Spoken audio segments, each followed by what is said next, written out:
एक दिन दोपहर के समय राजकुमार सिद्धार्थ वन में तपस्या कर रहे थे। उसी वन में एक गडरिया भेड़ बकरियों को मारता पीटता वहां से गुजर रहा था।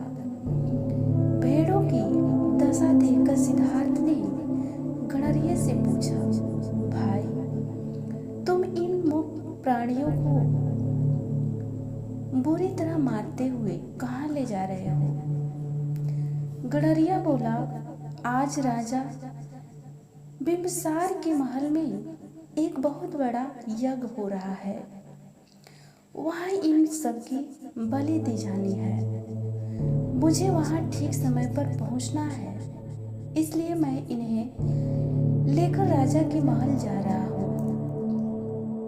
इतना कहकर गडरिया फिर भेड़ों को पीटता हुआ आगे बढ़ गया।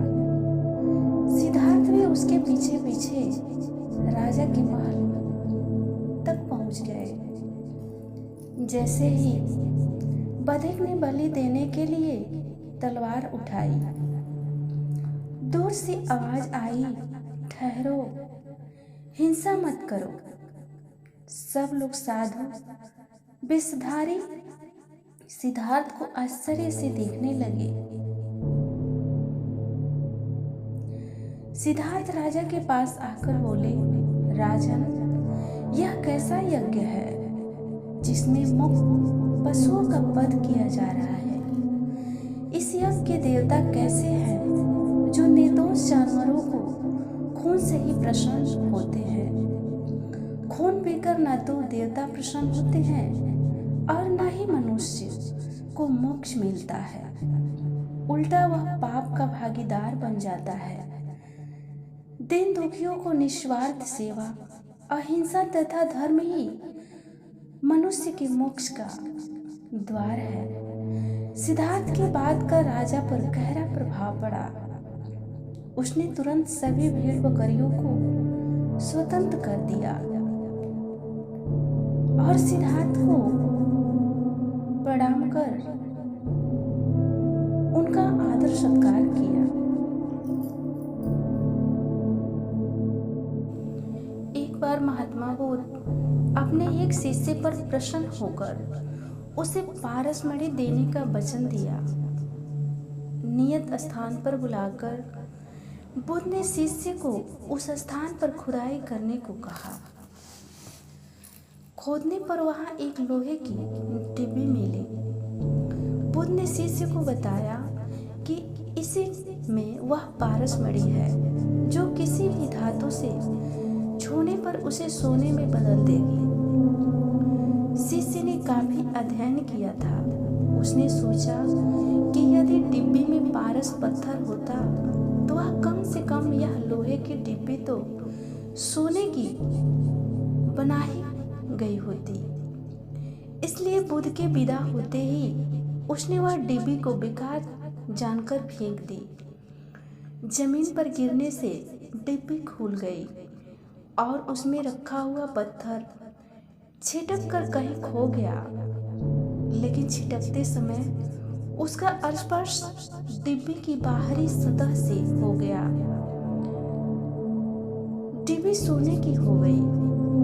आश्चर्य से जब शिष्य ने निकट जाकर देखा तो वह उसे मालूम हुआ कि डिब्बी के अंदर पारसमणि को रखने के लिए कपड़े का अस्तर लगाया गया था।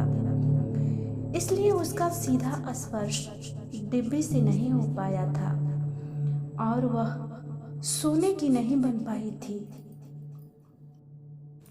शिष्य को बहुत पछतावा हुआ। हम सब ज्ञान को, सत्य को पाने का साधन समझते हैं, लेकिन कई बार अपने तर्क ज्ञान के कारण ही हम सत्य से दूर हो जाते हैं। शिष्य अपने अधिक ज्ञान के कारण ही सत्य यानी पारसमणि से वंचित रह गया।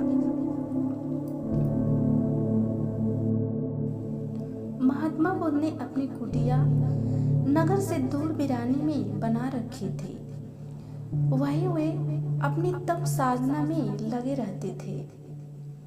फिर भी अनेक लोग उनके पास अपनी कठिनाइयां लेकर आते थे और उनसे समाधान पाकर संतुष्ट भाव से वापस जाते थे। बुद्ध की ख्याति सुनकर एक दिन नगर का एक सेठ भी उनके पास आया। उसके पास काफी धन था, तिजोरियों में खजाना भरा पड़ा था। उसका मानना था कि बिना धन के जीवन नहीं चल सकता, लेकिन धर्म के बिना तो कोई काम नहीं रुकता है। फिर भी हमेशा धर्म की ही दुहाई क्यों दी जाती है? अपना संशय लेकर वह बुद्ध के पास पहुंचा। उसकी शंका सुनकर संत ने कोई उत्तर नहीं दिया।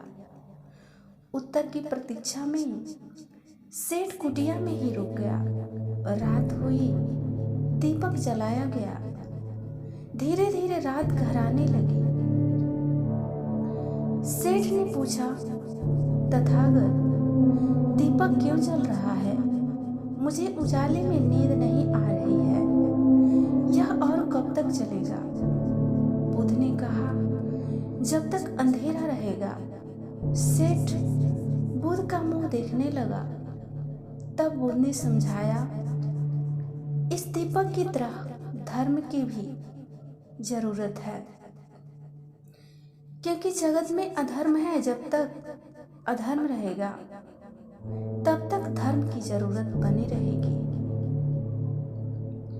सेठ को अपने प्रश्न का उत्तर मिल गया और वह संशय मुक्त होकर गौतम बुद्ध को प्रणाम कर अपने घर लौट गया। ये कहानी आपको कैसी लगी? अगर अच्छी लगी प्लीज मुझे सपोर्ट कीजिए और चैनल को सब्सक्राइब कर लीजिएगा, ताकि मैं अगली कहानी लेकर आऊं तो सबसे पहले आप सभी को मिले। धन्यवाद।